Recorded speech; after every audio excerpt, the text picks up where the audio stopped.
Assalamualaikum dan selamat datang ke Pala Bola News. Seperti biasa, Pala Bola News akan menyajikan berita bola sepak terbaik kepada anda semua pada setiap hari.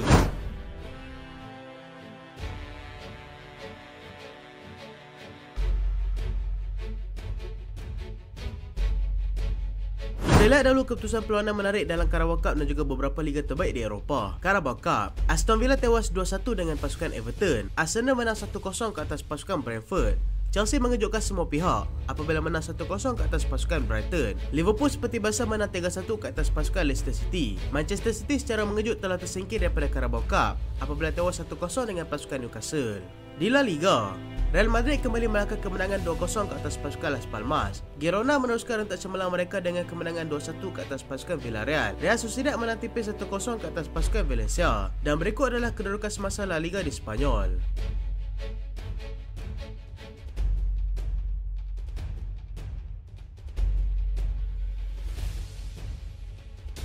Serie A Itali, AC Milan menang 3-1 ke atas pasukan Cagliari. Inter tewas mengejut kepada pasukan Sassuolo 2-1. Lazio menang 2-0 ke atas pasukan Torino. Dan Napoli menang selesa 4-1 ke atas pasukan Udinese. Dan berikut adalah kedudukan semasa Serie A Itali.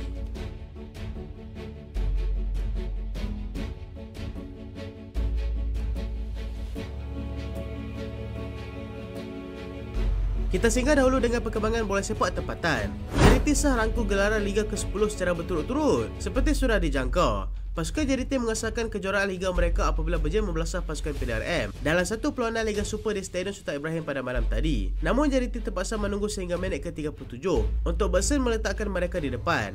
Yohan Muniz meletakkan JDT selesa di depan pada 5 minit sebelum separuh masa pertama tamat. Penalti yang diberikan pada minit ke-54 disuruhkan dengan tenang oleh Arif Aiman dan Forestieri melengkapkan malang gemilang JDT apabila menjadikan gol 3 minit kemudian. JDT kini sah bergelar juara Liga Super apabila sudah tidak mampu lagi dikejar oleh pasukan di tangan kedua, iaitu pasukan Selangor dengan perbezaan 15 mata. Tahniah kepada pasukan JDT.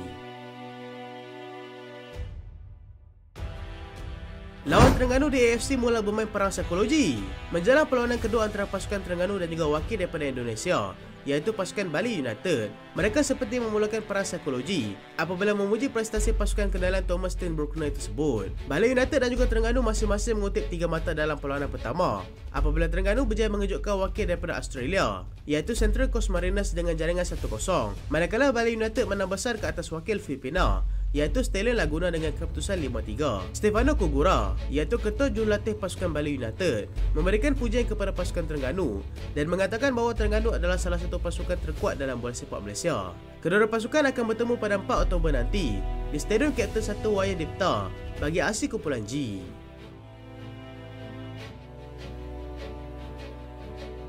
Kita ke aksi bola sepak Eropah. Real Madrid bangkit daripada kekalahan. Kekalahan kepada musuh setempat pada perlawanan lepas tidak mematahkan semangat pasukan Real Madrid apabila mereka mudah mengalahkan pasukan Las Palmas 2-0 pada awal pagi tadi. Walaupun menang 2-0, Real Madrid terpaksa menunggu sehingga ke masa tambahan separuh masa pertama untuk Brahim Diaz meletakkan mereka di depan. Joselu yang tidak bermain dalam perlawanan lepas memberikan jawapan kenapa dia perlu sentiasa bermain apabila memastikan kemenangan 2-0 Real Madrid dengan jaringannya pada minit ke-54. Real Madrid seterusnya akan berdepan ujian getir apabila akan bertemu dengan pendahulu Liga sementara iaitu pasukan Girona pada 1 Oktober nanti.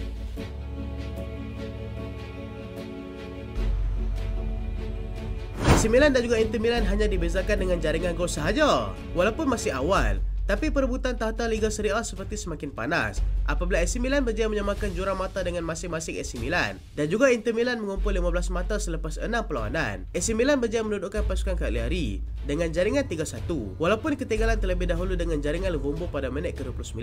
Tidak mengalah, pemain baru AC Milan, Noah Okafor berjaya menyamakan kedudukan pada minit ke-40. Minit ke-45 menyaksikan Fikayo Tomori berjaya meletakkan pasukan AC Milan di depan. Robert Loftus-Cheek memastikan kemenangan 3-1 AC Milan dengan jaringan pada minit ke-60. Sementara itu, Inter Milan menyanyikan peluang mereka bermain di halaman sendiri apabila tewas 2-1 kepada pasukan Sassuolo. Inter tidak berdaya untuk membalas dua jaringan Bayrami dan juga Berardi dengan hanya menjadikan 1 gol sahaja dalam perlawanan ini.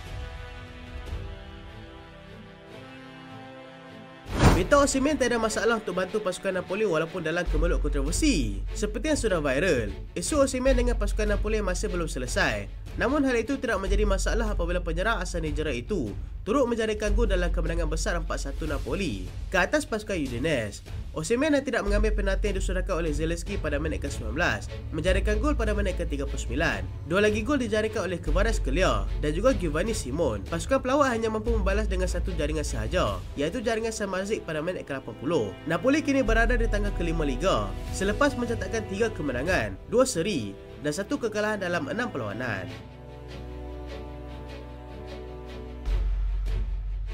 Newcastle singkirkan pasukan Manchester City. Newcastle secara mengejutkan telah berjaya singkirkan pasukan yang menjuarai treble pada musim lepas, iaitu pasukan Manchester City dengan jaringan 1-0. City yang menurunkan barisan pemain pelapis tidak mempunyai masalah untuk menguasai perlawanan apabila menguasai 67% possession. Namun, ketumpulan penyudah yang membuatkan City tidak boleh menang dalam perlawanan ini. Newcastle akhirnya berjaya memecahkan kebuntuan dengan jaringan Alexander Isak pada minit ke-53. Newcastle akan berdepan dengan tugas berat dalam round kelima apabila akan bertemu dengan juara bertahan pada musim lepas, iaitu pasukan Manchester United pada 30 Oktober nanti.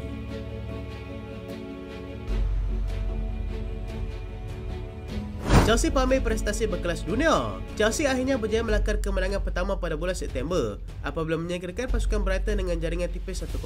Mauricio Pochettino yang masih bereksperimen melakukan beberapa rotasi pemain dalam perlawanan ini. Brighton pula tidak menurunkan barisan terkuat mereka dalam perlawanan ini. Namun aksi memukau pasukan Chelsea berjaya memberikan kegembiraan kepada para penyokong mereka. Gol tunggal dalam perlawanan ini hadir pada minit ke-51 selepas Nicolas Jackson mudah menyempurnakan umpanan daripada Cole Palmer. Keputusan kekal sehingga WC penamat. Chelsea dijangka tidak akan berdepan dengan masalah pada round kelima apabila dijadualkan untuk bertemu dengan pasukan Blackburn nanti.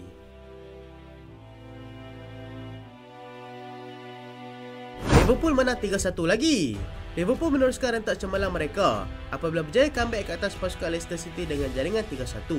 Leicester terlebih dahulu di depan pada minit ketiga dengan jaringan McArthur dan keputusan kekal sehingga tamat separuh masa pertama. Separuh masa kedua, Liverpool menggadaikan asakan dan hasilnya pada minit ke-48. Cody Gakpo menyamakan kedudukan dengan jaringannya. Dominic Szoboszlai meletakkan Liverpool selesa di depan pada minit ke-70 apabila merembat kencang bola daripada luar kotak penalti. Dan Jota melengkapkan kemenangan Liverpool dengan jaringan pada minit ke-89. Dalam satu lagi pertemuan, Arsenal berjaya menang tipis 1-0 ke atas pasukan Brentford hasil jaringan tunggal Reiss Nelson. Liverpool akan berdepan tugas mudah apabila dijadwalkan bertemu dengan pasukan Bournemouth, manakala pasukan Arsenal akan berdepan tugas sukar apabila berdepan dengan pasukan West Ham nanti.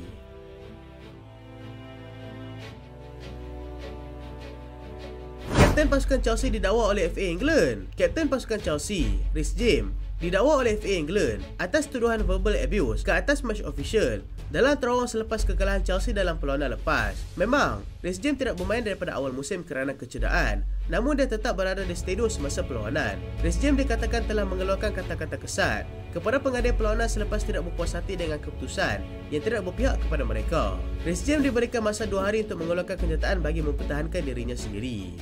United akan tawarkan kontrak baru kepada Hannibal Mejbri. Selepas mempamerkan prestasi memukau, United tampaknya akan memberikan tawaran kontrak baru kepada pemain muda berbakat mereka, iaitu Hannibal Mejbri. Kontrak beliau akan tamat pada tahun 2024 dan opsi perpanjangan sehingga 2025 dan United dijangka akan menggarap pantas untuk tawaran kontrak yang baru. Gennaro Gattuso sah pengurus baru pasukan Marseille.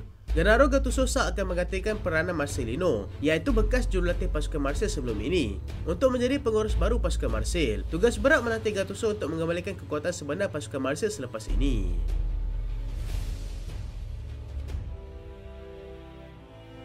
Nuno Mendes diketepikan 4 bulan. Nuno Mendes terpaksa diketepikan 4 bulan apabila mengalami kecederaan teruk pada bahagian hamstringnya. Mereka departemen pasukan PSG membuat keputusan untuk melakukan pembedahan dan proses pemulihan dijangka dalam tempoh 4 bulan ke depan.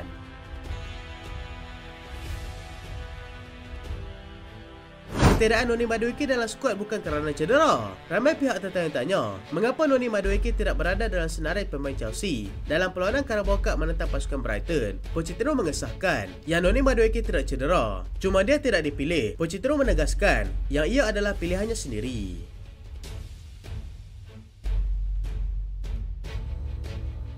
Itulah berita pada kali ini dan terima kasih sebab tonton sampai habis. Jangan lupa like, jangan lupa share, jangan lupa subscribe. Aku Solian. Assalamualaikum.